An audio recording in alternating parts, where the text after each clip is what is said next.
Assalamualaikum warahmatullahi wabarakatuh. Innal hamdalillah nahmaduhu wa nasta'inuhu wa nastaghfiruh wa na'udzu billahi min shururi anfusina wa min sayyiati a'malina. May yahdihillahu fala mudilla lahu wa man yudlil fala hadiya lahu. Wa asyhadu an la ilaha illallah wahdahu la syarika lahu. Wa asyhadu anna sayyidana Muhammadan abduhu wa rasuluh.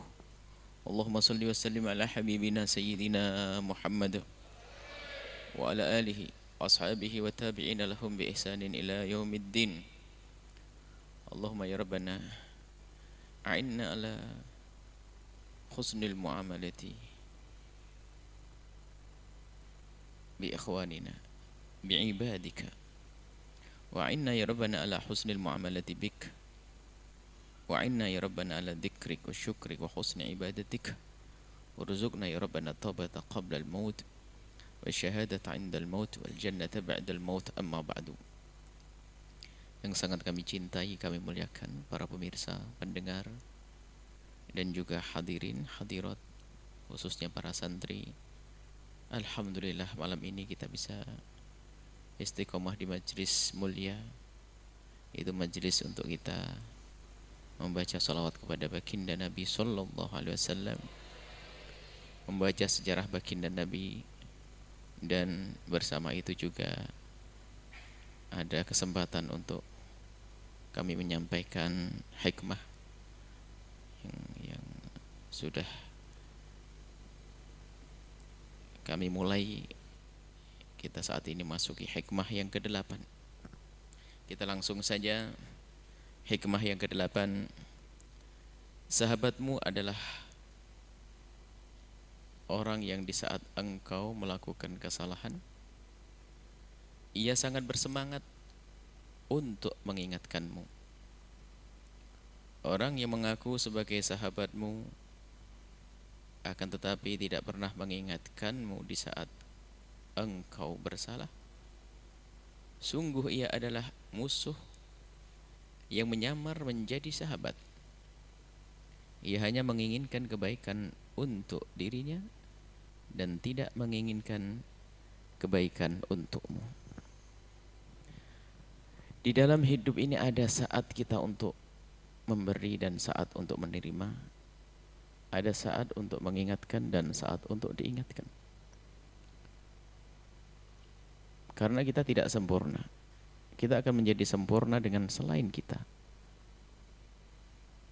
Maka hidup ini harus terbangun atas dasar ta'awun, tolong menolong dalam kita menyempurnakan diri kita, menjadikan diri kita semakin baik. Kita manusia yang punya kesalahan dan akan terus kita ini akan melakukan, atau yakni mungkin sekali manusia melakukan kesalahan dan tidak ada yang tidak salah. Semua dari kita adalah pernah melakukan kesalahan dan kesalahan. Dan di antara kesalahan itu ada kesalahan yang kita sadari. Ada kesalahan yang kita tidak menyadari. Kalau kesalahan kita menyadari itu sebuah kesalahan, mungkin sekali kita bisa membuat perubahan. Akan tapi ada sebuah kesalahan yang kita tidak menyadari kalau itu kesalahan. Maka ketahuilah bahwa di saat seperti ini kita perlu orang-orang yang bisa mengingatkan kita kepada kesalahan tersebut. Maka kalau kita faham makna ini, sesungguhnya jika ada orang mengingatkan kepada kita, itu artinya dia telah memberikan hadiah kepada kita sesuatu yang sangat istimewa, yaitu sesuatu yang menjadikan diri kita semakin sempurna, semakin baik. Maka sangat indah, seharusnya kita menikmati. Kita merasa bersenang, senang hati di saat kita melihat saudara kita peduli kepada kita lalu mengingatkan kesalahan kita. Akan tapi yang sering terjadi kepada kita adalah seperti yang dibahas pada pertemuan yang lalu, kesombongan. Di saat kita diingatkan oleh saudara kita yang ada perubahan dalam diri kita. Yang semula banyak senyum menjadi tidak senyum, semula mau duduk dengan dia sudah nggak mau duduk lagi. Sudah malas bertemu, biasanya telepon sudah nggak telepon lagi, gara-gara diingatkan karena kesombongan di hati kita. Kembali pada hikmah sebelumnya, kalau ada orang mengingatkan kepada kita, hendaknya kita sambut dengan kegembiraan. Bahkan kalau kita balas dengan hadiah. Nah, kita lanjutkan perjalanan kita untuk menyempurnakan diri kita. Nah, di dalam sebuah persahabatan, kita bersahabat. Guru dengan murid adalah persahabatan. Sehingga seorang nabi dengan umat namanya sahabat, yang bertemu nabi, sahabat nabi. Kita ini persahabatan. Dan persahabatan ini harus dibangun karena Allah dan ada tujuannya. Adalah tawasau bil haqqi. Saling mengingatkan dalam kebenaran. Kalau hidup kita tidak menggunakan rumus saling mengingatkan, maka kita tidak akan menjadi lebih baik. Bahkan terus akan semakin terpuruk. Kalau ayat Allah Subhanahu wa taala berfirman, innal insana lafi khusrin, semua kita akan merugi, khusr, illal ladzina amanu wa amilu solihati wa tawasaw bil haqqi wa tawasaw bis sabr. Semua dari kita adalah orang-orang yang merugi. Rugi di dunia, rugi di akhirat. Kecuali jika orang itu punya iman, illal ladzina amanu. Orang punya iman di dalam hatinya. Keyakinan bahwasanya Tuhannya adalah Allah hingga sampai berikrar. Kalau asal kafir menjadi berasyhadu an la ilaha illallah wa asyhadu anna Muhammad Rasulullah atas dasar keyakinan yang dalam hatinya. Maka dia mulai keluar daripada wilayah merugi. Innal insana lafi khusrin. Sesungguhnya manusia semua dalam kerugian. Illal ladzina amanu. Dan keimanan ini baru benar-benar kalau sudah ditandai dengan amal-amal zahir wa amilus solihati, karena iman di dalam hati nggak cukup orang hanya mengatakan dirinya iman, harus dibuktikan dengan perilaku zahir kita. Wa amilus solihati, lalu beramal soleh. Setelah seseorang beramal soleh, apakah cukup? Jangan sampai orang hanya sibuk memperbaiki dirinya saja. Enggak peduli orang lain benar atau tidak benar, enggak benar orang semacam itu. Dia di samping harus memperbaiki dirinya, itu dasar. Sebelum kita memperbaiki orang lain, dasar kita adalah iman di dalam hati kita. Kemudian kita beramal, dan amal itu kita fokus membenahi diri. Dan setelah seseorang membenahi diri, harus masuk wilayah selanjutnya. Bukan sekedar menjadi minas salihin, akan tapi hendaknya harus melangkah menjadi minal muslihin, yang berusaha untuk memperbaiki orang lain. Dalam ayat disebutkan watawasau bil haqqi, nah, saling mengingatkan, watawasau bis sabri. Jadi iman saja di dalam hati. Ada orang meninggalkan sholat, ada iman di dalam hatinya, hanya tipis imannya, tapi masih ada. Ada orang melakukan keharaman, ada imannya.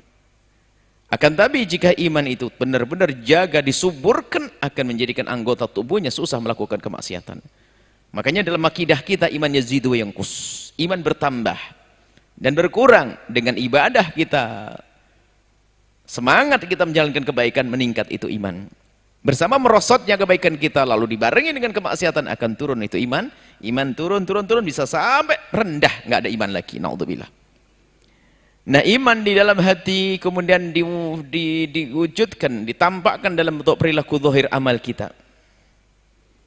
Dan amal kita ini dimulai dari ku anfusakum, menjaga diri kita sendiri, kebaikan untuk kita. Salat kita, perilaku kita, kita dengan Allah, diri kita sendiri. Dan setelah itu kita harus masuk, langkah selanjutnya adalah agar kita benar-benar keluar dari wilayah merugi. Setelah beriman, amal saleh, sempurnakan tawasau bil haqq, mengingatkan kepada kebaikan, saling mengingatkan di antara kita dalam kebaikan. Wa tawasau bis sabri, mengingatkan dalam kesabaran. Sabar ini maknanya luas, sabar menjalankan syariat. Sabar maknanya luas. Yang jelas di sini harus saling tawasau, saling mengingatkan. Sehingga salah satu dari rumus yang hidup indah dalam rumah tangga dan bermasyarakat yang harus selalu dihadirkan adalah bagaimana kita menjadi orang yang mudah mengingatkan dan mudah diingatkan. Nah, di dalam kita mencari teman, ini babnya hikmah yang kita hadirkan pada kesempatan ini. kita harus bisa memilah teman kita yang sesungguhnya seperti apa sih. Sekaligus ngoreksi diri kita. Ada teman kerjanya nyanjung terus. Sepanjang kita duduk dengan dia hanya nyanjung, nyanjung, nyanjung, nyanjung, nyanjung. Nggak pernah memberikan kritikan kepada kita. Nggak pernah mengingatkan. Hati-hati. Dia pendusta. Karena kita bukan malaikat. Dan kita bukan nabi. Kita ada kesalahannya. Sementara dia tidak pernah menyebut kekurangan kita. Hati-hati. Bahkan sampai baginda Nabi itu kalau pernah menyebutkan kalau ada orang menyanjung di depan mukamu, taburkan debu di mukanya. Artinya apa? Jangan gampang engkau berbangga di saat engkau disanjung. Hati-hati. Yang biasa hanya kerjanya nyanjung-nyanjung saja, tapi tidak memberikan kritikan, bisa jadi dia adalah orang yang mengharapkan sesuatu imbalan darimu, penjilat, dan dia tidak menghendaki kebaikan untukmu. Yang lebih aneh lagi adalah sudah tahu kita tidak pantas disanjung, kita bangga lagi. Ini aneh sekali. Kita tidak pantas disanjung, ya siapa dulu, bangga dia. Ya seperti orang di sebuah toilet, di toilet umum, kan gantian toilet ngantri. Yang setelah orang yang pertama masuk, keluar. Masya Allah namanya toilet dan dia kayaknya buang air. Aromanya luar biasa. Kemudian orang yang kedua itu pas kebuka pintunya langsung tersenyum. Sip. Baru sekarang aku menemukan bahwasanya ada orang buang air ternyata baunya harum. Ya.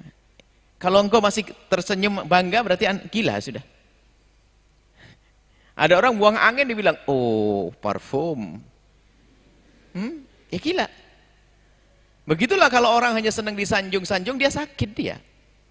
Dan memang kita perlu menyanjung seseorang kalau memang dia layak disanjung.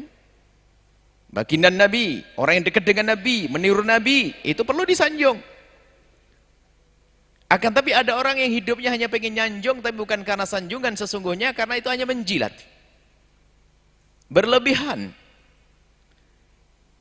Hati kecil kita tuh ngerti kalau dia tuh berbohong, dia menjilat. Semua akan merasakan kalau dia penjilat. Kecuali memang kita senang dibegitukan, ya memang kita sudah rusak. Radarnya sudah nggak hidup, mati. Sanjungan bohong pun kita nggak sadar. Seolah dia benar, ya itu tadi gila. Nah, sahabatmu adalah di saat engkau melakukan kesalahan, ternyata dia dengan bersemangat untuk membenahi kesalahanmu. Itu adalah sahabat sejatimu. Maka jangan berkawan dengan orang yang tidak pernah mengingatkanmu, tidak menegurmu. Adapun cara itu berbeda-beda. Ada dengan cara lembut, halus. Mengingatkan dengan cara halus sekali. Sebab Imam Ghazali rahimahullah ta'ala memberikan gambaran orang itu ada 3 macam. Jadilah kamu orang yang pertama, yang cerdas. Al-agil yakfi bil isarati. Orang cerdas itu kalau diingatkan dengan isyarah. Misalnya dia melakukan salah, ya akhi. Kini tak sudah paham, ya akhi. Ayo astagfirullah, astagfirullah. Dia paham. Kini tak sudah ngerti, ya akhi. Ya akhi. Nah ya mbak, gitu tak. Tidak pantas, ya akhi. Padahal itu boleh. Sudah gitu paham. Ini kelas cerdas. Kata Imam Ghazali. Yang kedua adalah kelas bebel. Setelah cerdas langsung turun bebel. Bebel? Bebal. Jadi kalau tidak pakai, kalau ngomong tuh, ini loh, oh pakai ini. Jadi jelaskan sampai berkali-kali nggak paham-paham, salah paham lagi, kelas bebel. Ada lagi kelas berikutnya, kelas kerbau. Ya harus dipukul. Nah, ini. Makanya kalau masih melanggar minta dipukul, kelasnya kelas kerbau. Ada kerbau di sini? Nggak ada. Jadi ada orang seperti itu. Nah, makanya jadilah engkau ini orang yang pertama tadi, fahami isyarat-isyarat. Bahkan kadang Nabi itu kalau menegur itu, kalau yang melakukan kesalahan sahabat-sahabat yang cerdas, Nabi hanya mengatakan, ma balu aqwamin yaf'aluna kadza wa kadza wa kadza. Wahai sahabatku, kenapa kok ada orang melakukan begini? Itu sudah paham langsung. Tapi kan enggak, ya langsung ditegur. Kalau memang orang itu kelasnya bebal, ditegur oleh Nabi, dipanggil, diingatkan. Ya fulan, la takun mithla fulan, jelas langsung begitu. Jadi ada cara mengingatkan. Baik, yang jelas kita sendiri harus mencoba menjadi orang yang kelas pertama, yaitu orang yang faham dengan isyarat-isyarat.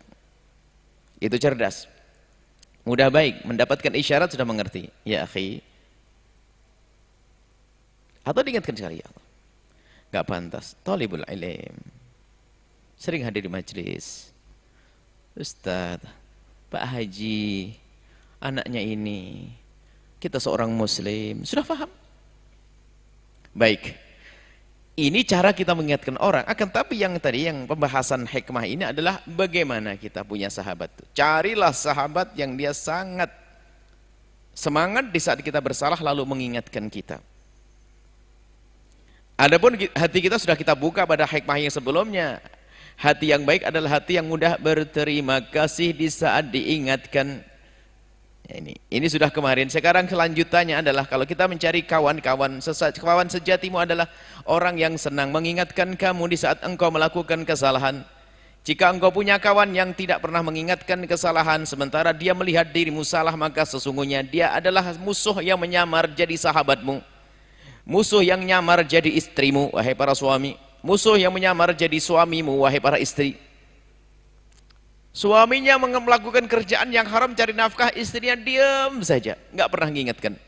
Sebetulnya istri itu yang kurang ajar, dia musuh, dia pengen menjerumuskan suaminya. Terus bang, masuk, lanjutin, biar neraka paling dalam. Salah. Kadang lihat suaminya melakukan keharaman, tidak pernah mengingatkan dia. Melihat sahabatnya melakukan dosa, membiarkan begitu saja, tidak berusaha untuk mengingatkannya. Maka dia adalah musuh yang menyamar menjadi sahabat. Ini bahaya dalam hidup semacam ini. Penjilat-penjilat. Lihat dalam kehidupan ada yang penjilat. Dia menyanjung sesuatu yang enggak ada. Kita pun mendengar geli. Lebih menggelikan lagi adalah yang disanjung sesuatu yang dia tidak punya itu. Dia bangga lagi. Merasa dia seperti itu. Nah ini lebih gila lagi. Dan jangan menjadi dua-duanya. Ayo kita menjadi orang yang mudah diingatkan, bangga di saat diingatkan, dan jangan gampang terbang dengan sanjungan. Jangan mudah terbang dengan sanjungan. Bahkan kalaupun seandainya ada orang menyanjung pada kita dengan sesuatu yang memang kita ada bentuk kebaikan, puji syukur kepada alhamdulillahilladzi adharal jamil wa sataral qabih. Dalam hatinya seorang yang disanjung dan dia memang pantas disanjung, dia sedih. Lalu menisbatkan kebaikannya itu kepada Allah. Alhamdulillahilladzi adharul jamil wa satarul qabih. Ya Allah, puji syukur kepadamu ya Allah yang telah menampakkan yang baik dariku dan engkau telah menutup yang jelek-jelek ya Allah. Kalau dibuka enggak ada yang senang. Ada orang prasangka baik kepada kita. Allahumma ja'alni kama yadhunnun. Ya Allah, jadikan aku seperti mereka duga. Bukan langsung terbang, habis, seolah-olah menjadi orang yang super nomor satu, number one, nggak ada lagi tandingannya. Ini adalah orang sombong gila. Baik, makalah dalam persahabatan itu kembali kepada hikmah sebelumnya, biasakan dalam hidup kita adalah mudah mengingatkan dan mudah untuk diingatkan. Kemudian sahabat sejatimu adalah kalau dia adalah senang mengingatkanmu di saat engkau melakukan kesalahan. Kalau sudah sahabatmu tidak pernah mengingatkan dirimu di saat engkau melakukan kesalahan, hati-hati. Dia sesungguhnya bukan sahabatmu. Dia adalah orang yang tidak menginginkan kebaikan atas dirimu. Sebetulnya dia hanya ingin mendapatkan kebaikan untuk dirinya karena duduk denganmu, ingin makan bersamamu, mengambil uangmu, atau sesuatu kesenangan untuk dia. Tapi dia tidak memikirkan kebaikan untuk kita. Nah inilah. Kemudian kita lanjutkan tentang Imam Ghazali waktu mengingatkan. Masalah mengingatkan. Ada kalau Sayyidina Umar bin Khattab di saat diingatkan oleh seseorang mendoakan sampai mengingatkan. Beliau seorang khalifah, bayangkan. Bukan kelas-kelas kayak kita, khalifah. Manusia terbaik yang ketiga setelah baginda Nabi. Sayyidina Abu Bakar, Sayyidina Umar. Apa kata beliau? Di saat ditegur oleh seseorang, rahimallah imra'an ahdali uyubi. Semoga Allah memberikan kasih sayang orang yang mengingatkan aku, yang mengkritik aku. Lah ini hebat. Orang besar. Sekarang kita ini diingatkan sama orang marah. Maunya disanjung saja. Maka beruntunglah kalau kita punya kawan yang bisa mengingatkan kita. Nah, Imam Ghazali menyebutkan tentang bagaimana agar kita bisa berbenah menjadi lebih baik. Karena kita semuanya punya kesalahan. Kemudian kalau yang namanya kekotoran diri kita itu kan susah kita melihat. Karena ada aku, ada ego. Karena juga kita bahas di sini. Kekotoran diri itu susah dilihat. Orang bisa mencium bau keringat tetangganya. Tapi keringat dirinya sudah aman. Karena sudah dekat sekali dengan hidungnya. Sudah setiap hari mencium. Orang kalau melihat kekotoran orang mudah. Tapi melihat kotoran diri susah. Semut di seberang laut kelihatan. Tapi gajah di pelupuk mata nggak kelihatan. Karena ada ego, ada aku. Seperti yang kita contohkan, ego ini adalah satu. Kemarin, kalau kita di sebuah meja begitu, tiba-tiba di situ ada ingus. Ingus kita menyentuh dengan tangan kita. Mau makan lagi. Ada ingus. Merasa jadi, astagfirullah, ada ingus. Siapa kurang ajar ini? Buang ingus di meja. Kita buangnya itu jijik dengan kasih tisu pun cepat-cepat banget. Gini. Ingus. Merasa jijik karena ingus. Siapa nggak jijik dengan ingus? Baik. Tapi suatu ketika, ya kebanyakan minum es di musim panas, akhirnya dia sendiri kena flu. Wah, ingusnya ada gudang ingus ini. Cuman gini dok. Biru. Tenang aja dia.